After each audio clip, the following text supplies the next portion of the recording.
Hello, everyone, and welcome to Outside Interference in episode number 28 of our Local Global series. And unfortunately, we have to start off with some bad news.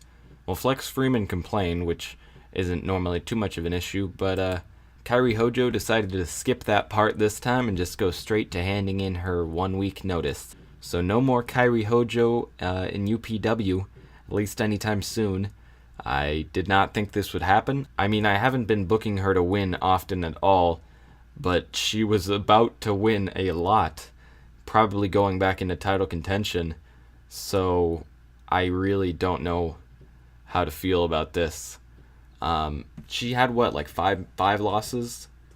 Well, nothing really we can do about it now, so I guess we'll just go ahead and jump right in the show where we will be starting the women's tournament of who's going to claim the crown of the best women's wrestler in the division, outside of the champion, of course, Vanessa Craven, at least in kayfabe.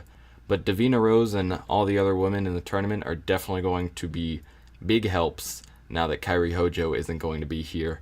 But we'll get to that in just a second as we go ahead and jump to the show.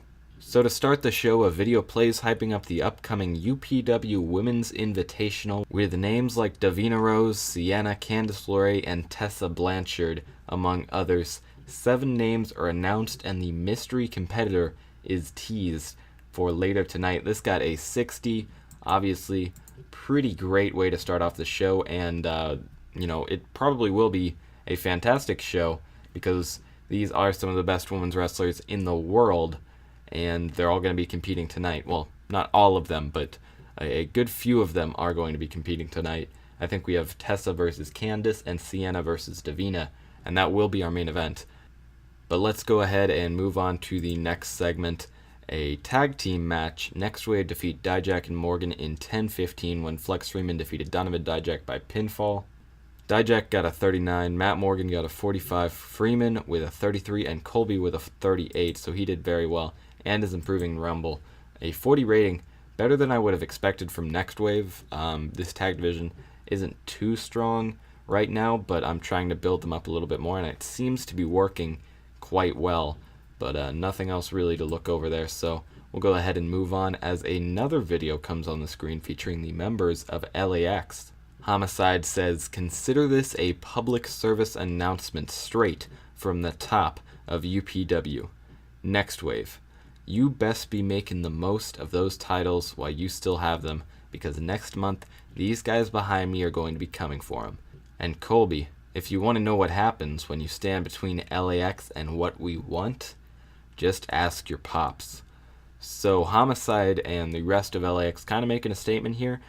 They have announced that Alex Colon will be using his title shot to go after the tag team titles with either Santana or Ortiz, but they did not mention what Homicide would be going after. I'm assuming it would have to be the heavyweight title, although the Iron Man title might be calling his name. A Chaos versus LAX feud is pretty imminent, I believe, just because they're two of the most destructive stables we have on the roster and one of the only stables we have on the roster. I think we have 3 at the moment, so I can't imagine them avoiding contact altogether. But we'll find out where Homicide's priorities are in the next fight night, as we're going to go ahead and move on from this segment.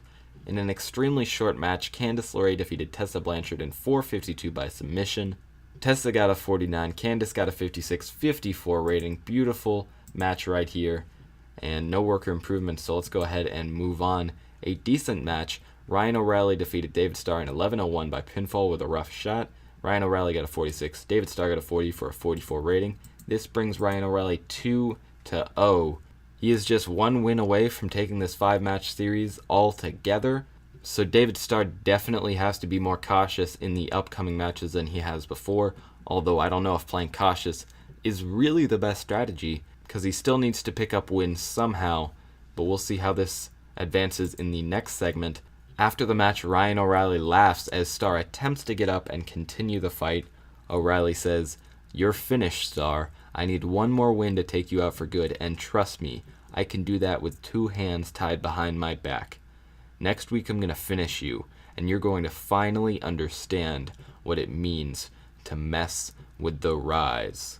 So a 64 rating here, obviously carried by Ryan O'Reilly's menace. But a 64 is a 64 no matter how you get there, so I'm definitely happy with that. Moving on to the next segment. In a bout that had great wrestling and good heat, Davina Rose defeated Sienna in 6:15 by pinfall with a rose plant. Apparently Aaron Bauer was pretty weak at the announce desk, but Davina Rose still put in a 70 rating, which is obviously pretty comparable to Kairi Hojo, which is exactly what we need from her, a 59 rating here. Sienna also got a 57. No worker improvements, but if these two keep putting on matches like this, I'm not sure they even need to improve. We'll go ahead and move on to the final segment. Tenille Dashwood debuts to confront her former rival Davina Rose after the match. The two exchange words, but do not come to blows. 66 rating here, the best rating of the night to end off the show. And Tenille Dashwood is announced as the mystery 8th person in the tournament. She will be facing Britt Baker at the next fight night for her first round fight, but in order to face off against Davina Rose, she will have to make it all the way to the finals and hope that Rose does as well. So a 66 rating here, obviously very good, and a 58 rating. It was a women's dominated show without Kairi Hojo, and the champion for that matter. So I think this is a big success in terms of the women's division, definitely a big step forward, obviously, with this tournament, increasing our popularity in all 18 regions we're shown in. Even though it definitely hurts to lose Kairi Hojo, like a lot, I am certainly happy with how this show turned out, and I think it is a good reference for things to come with this women's division. Although I would like Kairi to be in it, it seems like her priorities are not with the company and are more so based on her own brand, which is all well and good, of course, but it definitely hurts a little bit. But we're going to go ahead and move on to the next fight night. Hopefully it can live up to this one, and I am pretty confident it will because we have some amazing women's matches for that Invitational tournament coming up. Alright, so a little forewarning for this second half of the episode. It's been about a week since I recorded the first half, since I've just been so busy with school starting up and all that, as you can probably tell by my upload schedule, which is pretty much non-existent at this point. So just keep that in mind for the rest of the video, because I probably won't remember much of anything that happened on the last fight night. I don't think I was too repetitive, maybe with the angles, but definitely not with the matches, as obviously we have our last first round matches for the Women's Invitational, this being one of them. In a decent match, Barbie Hayden defeated Penelope Ford in 6:21 by pinfall. Barbie Hayden had an in-ring performance of 40, Penelope Ford had a 55 for a 46 rating. Great match by these two. Let's go ahead and move on to the next segment, where after losing to her fellow bombshell, Penelope Ford throws a temper tantrum in the ring, taking her anger out on the referee before reluctantly raising Hayden's hand in victory.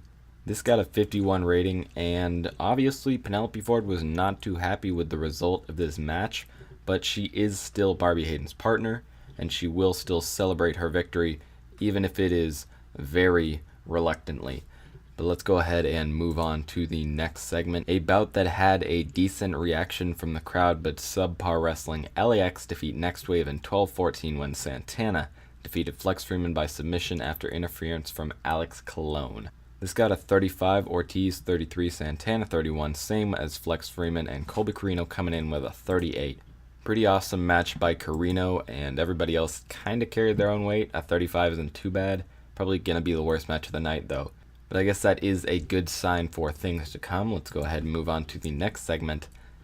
As LAX and Next Wave are arguing in the middle of the ring, being held apart by security, Chaos emerged from the back with Cody at the helm, flaunting his new Iron Man championship. Cody says, "Settle down, boys. You don't want to injure yourself and make it even easier for us to win the titles back, do you? I think a lot of you have forgotten that we still hold the tag team title rematch clause.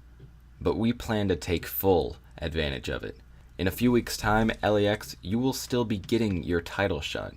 It'll just have to come right alongside ours. And I think everybody in this building knows Chaos don't play nicely with others." Cody Hall leads Dunn and Janelle into the ring as an all-out brawl begins between the three stables. Security is completely overwhelmed, and the announcers have to cut to commercial in an attempt to gain control of the situation. This got a 50, obviously a very good rating. We can go ahead and move on. A decent match. Tenille Dashwood makes her UPW debut, defeating Britt Baker in 8:03 by submission with an Emma lock. Probably need to change her finisher name But a 47 rating is definitely not bad, especially considering Tennille Dashwood was off her game, but still got a 53. So I was expecting a little bit more from Dashwood, but she was off her game. There's nothing you can do about that. But Brooke Baker did come in with a 47, so I'm not mad about that at all. Moving on to post-match, where Dashwood says, "For the last few months, I've been told time and time again that UPW is the place for women's wrestling. So when they finally get the budget to afford me, you can imagine my surprise when I walk into a locker room filled with children. Children like Kairi Hojo, who handles losing so poorly, I'm surprised she hasn't been blackballed from the business yet. Children like the Bombshells, who think they're hot shit just because they were the most popular girls in high school. Children like Vanessa Craven, who refuse to do any press for the company who's given her everything, because she has to seem like some kind of badass. And last but certainly not least, I saw children like Davina Rose, who'd rather be liked than be champion.